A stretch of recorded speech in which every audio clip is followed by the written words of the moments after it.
আসসালামু আলাইকুম। এই সেই ঐতিহাসিক উহুদ পাহাড়, যেই পাহাড়ে রাসূলুল্লাহ সাল্লাল্লাহু সাল্লামের সাথে তার সাহাবী 70 জন সাহাবী শহীদ হয়েছিলেন। এবং এই যে জায়গাটা দেখতেছেন, সামনে যে একটা জায়গা দেখতেছেন, ছোট্ট একটা পাহাড়, এবং কিছু লোকজন হাজিরা ওখানে দাঁড়িয়ে আছে উপরে।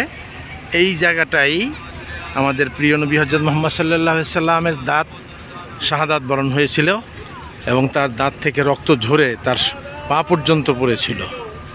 এই সেই জায়গা। এবং এরপরে যখন অন্যান্য সাহাবীরা দেখলেন যে কাফেররা তাকে ঘেরাও করছে, তখন তারা এসে রাসূলুল্লাহ সাল্লাল্লাহু আলাইহি সাল্লামকে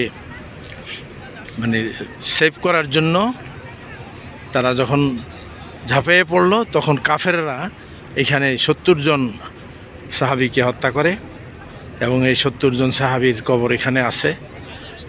আমরা এখন এইখানে এই উহুদ পাহাড়ের কাছে।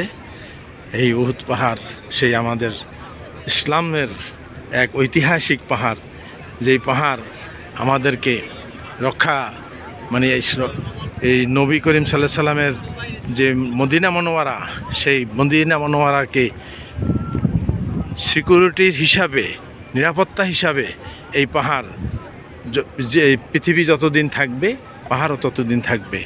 রাসূলুল্লাহ সাল্লাল্লাহু আলাইহি সাল্লাম সেটাই বলেছিলেন যে মদিনাকে নিরাপত্তার দায়িত্বে এই উহুদ পাহাড়ই যথেষ্ট।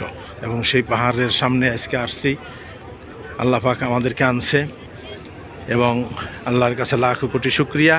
এবং এই পাহাড় সম্পর্কে, যুদ্ধ সম্পর্কে আপনারা সবাই অবগত।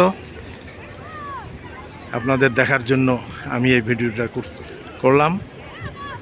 আপনাদের সকলকে ধন্যবাদ। আসসালামু আলাইকুম ওয়া রাহমাতুল্লাহি ওয়া বারাকাতুহু।